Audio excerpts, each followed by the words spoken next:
Salut à tous, c'est OOB.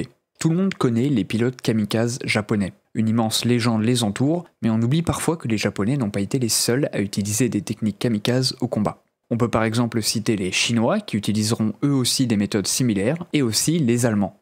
Aussi surprenant que ça puisse paraître, les Allemands utiliseront des pilotes kamikazes qui seront regroupés dans une unité qui prendra le nom de Sonderkommando Elbe, et c'est leur histoire que je vais vous raconter aujourd'hui. On va tout d'abord clarifier quelque chose.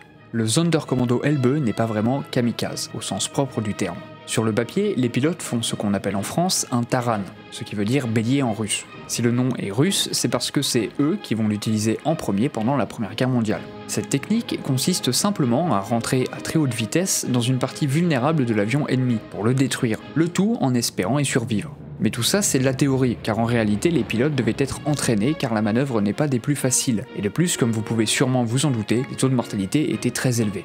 C'est donc une technique risquée, mais parfois répandue comme en URSS, où certains pilotes vont en faire leur spécialité, notamment au début de la Seconde Guerre mondiale, comme par exemple Boris Kozvan, qui va être crédité de 4 victoires par taran. Mais l'URSS va de plus en plus interdire cette pratique au fur et à mesure que la guerre avance, puisqu'ils vont récupérer l'incendant aérien sur les Allemands, et que leurs avions seront de plus en plus performants. Remettons-nous donc dans le contexte. Nous sommes en 1944 et la situation du Reich devient de plus en plus désespérée. Chaque branche de l'armée subit de cuisantes défaites, et la Luftwaffe ne fait donc pas exception. L'aviation alliée est très supérieure en effectifs, et pour pallier à ce problème, les Allemands arrêtent de plus en plus la production de bombardiers pour se concentrer sur les chasseurs, moins coûteux et plus rapides à produire. Les équipages de bombardiers qui n'ont plus d'appareils se retrouvent donc incorporés soit dans l'infanterie, soit reconvertis en pilotes de chasse, et les officiers, eux, deviennent très souvent des conseillers au sein de la Luftwaffe. Les réunions se multiplient au sein de la Luftwaffe pour décider de l'attitude à adopter pour mener la guerre aérienne. C'est au courant d'une de ces réunions qu'une idée pour le moins atypique est soumise à Adolphe Galland, qui est alors le général des Jagdflieger. En outre, celui qui s'occupe de la gestion de l'entraînement et de la tactique au sein de la chasse allemande. Celui qui va soumettre cette idée est Ajo Hermann. Vous connaissez sûrement sans le savoir Hermann, puisque c'est lui qui est à l'origine de la création des escadrilles de chasse nocturnes allemandes. C'est aussi un théoricien important de la guerre aérienne en Allemagne, puisque c'est lui qui va théoriser comment bloquer les bombardements alliés.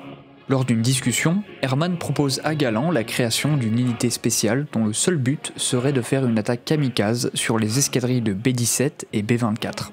Galland refuse catégoriquement, arguant qu'aucun pilote ne voudrait participer à une telle mission, et que même si c'était le cas, la chasse américaine aurait raison des avions allemands avant même qu'ils ne puissent atteindre les bombardiers.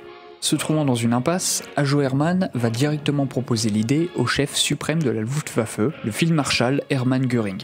Hermann clarifie donc sa position. Il porte tous ses espoirs dans le tout nouveau joyau de la Luftwaffe, le Messerschmitt Me-262.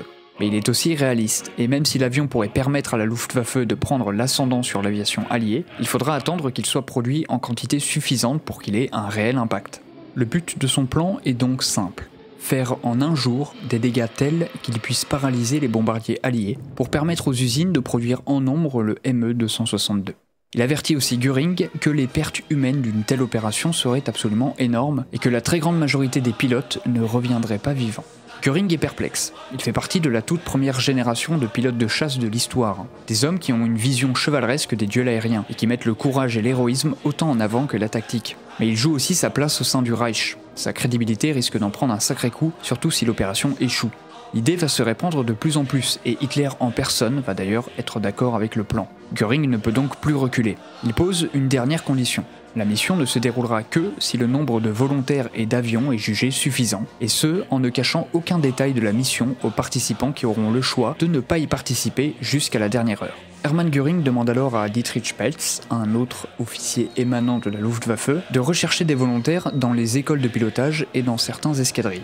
Il doit absolument recruter des hommes peu expérimentés à l'aide d'une notice écrite par Göring en personne qui exhorte les jeunes pilotes à rejoindre l'unité en les prévenant bien qu'ils ne survivront pas tous. Beaucoup de vétérans vont s'insurger, trouvant absolument honteux qu'on envoie de jeunes pilotes mourir dans une guerre qui est pour eux perdue depuis longtemps. Malgré ça, près de 2000 volontaires sont réunis sur l'aérodrome de Stendal. Un véritable engouement va naître. Ces hommes sont prêts à se sacrifier sans concession. Ils viennent parfois avec leurs amis ou des membres de leur famille, avec la ferme intention de se sacrifier pour leur patrie. Hermann lui-même est surpris de voir autant de jeunes pilotes prêts à faire ce sacrifice. Une fois les pilotes réunis, le travail pour rassembler des avions va pouvoir commencer. Ajo Hermann va demander 1800 appareils, mais il ne percevra que 180 Bf-109, tous étant de variantes relativement anciennes et plutôt obsolètes. Tous ces appareils étaient presque dépourvus d'armement. Ils étaient aussi allégés au maximum pour les rendre plus agiles et rapides. Les pilotes de leur côté vont subir un entraînement intensif pendant 2 semaines. Hermann insiste sur l'entraînement au taran et au vol à haute altitude pour limiter les pertes. Les pilotes devaient taper les moteurs ou le cockpit des bombardiers avec l'hélice de leurs avions pour avoir le plus de chances possible de survivre. Ils étaient tous équipés de parachutes, le but étant d'éviter les pertes inutiles. C'est Hermann qui devra prendre les commandes depuis le sol. Cependant, Hermann n'est pas un pilote de chasse. En réalité, il n'y connaît pas grand chose puisque lui était pilote de bombardier. Ça s'annonce donc très mal pour l'opération. Le groupe prend le nom qu'on connaît aujourd'hui, le Sonderkommando Elbe.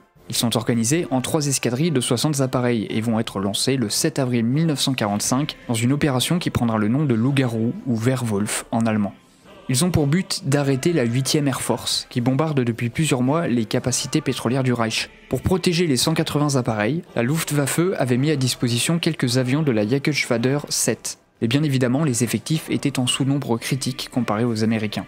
Le jour de lancement, c'est la débâcle. Le manque de carburant est aussi largement présent et l'organisation est catastrophique. Seulement 120 avions décolleront sur les 180 prévus. Alors même que les pilotes prennent de l'altitude, ils découvrent avec surprise que leurs appareils ont encore leur radio, mais pas le système de transmission. Il leur est donc absolument impossible de communiquer entre eux, ou même avec le commandement. Mais par contre, ils peuvent entendre les super chants patriotiques qui leur sont diffusés avec des mots d'encouragement. La colonne américaine s'étend sur 107 km et est composée de plus de 1200 bombardiers et presque 800 chasseurs. Elle va donc rapidement repérer les avions allemands et à 11h15, la première vague allemande engage la colonne américaine.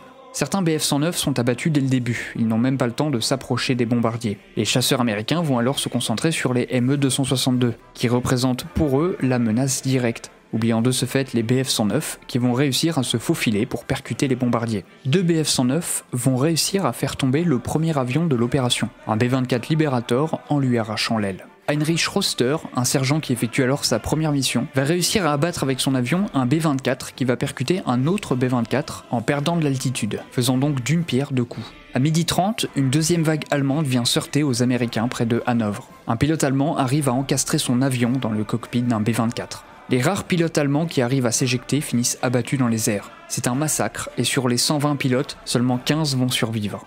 À leur retour à la base, ils vont essayer de convaincre Hermann d'annuler les prochaines missions, jugeant de l'inutilité de cette manœuvre. Hermann refuse catégoriquement, et les 60 pilotes qui n'ont pas pu décoller le 7 avril seront renvoyés dans une autre mission suicide quelques jours plus tard. Aucun ne reviendra. Il est très dur d'estimer les pertes de chaque côté, et l'histoire que je vous raconte n'a été su que très récemment. Tous les détails ne sont pas connus, et la plupart des pilotes qui ont participé au Sonderkommando Elbe sont absolument inconnus. Les vétérans ont eux aussi caché leur participation, étant couverts de honte de ne pas avoir pu mener à bien leur mission. Seuls certains ont pu en parler dans les années 90 à 2000. Ajo Hermann sera récupéré par les soviétiques et emprisonné, pour être finalement libéré. Il écrira donc ses mémoires, mais cependant il oubliera, malencontreusement, de parler de cet incident dans son bouquin. Nous laissons donc encore une très grosse zone d'ombre sur cette affaire. En avril 1991, un petit groupe de vétérans du Sonderkommando s'est réuni pour ériger une pierre tombale en l'honneur de leurs camarades tombés et de ceux qui n'ont jamais pu avoir de sépulture. C'était donc tout pour cet épisode du Sonderkommando Elbe. J'espère qu'il vous aura plu et que vous aurez peut-être appris quelque chose que vous ne saviez pas. C'est toujours le but de la chaîne. Si vous aimez la vidéo, n'hésitez pas à mettre un like, à vous abonner si vous aimez mon contenu et à mettre un commentaire. Comme d'habitude, ça soutient, mais vous connaissez déjà la chanson. Un grand merci à tous ceux qui regardent régulièrement mes vidéos. J'espère toujours que le contenu vous plaît comme d'habitude. Et sur ce, moi je vous dis à la prochaine pour un nouvel épisode. Ciao tout le monde.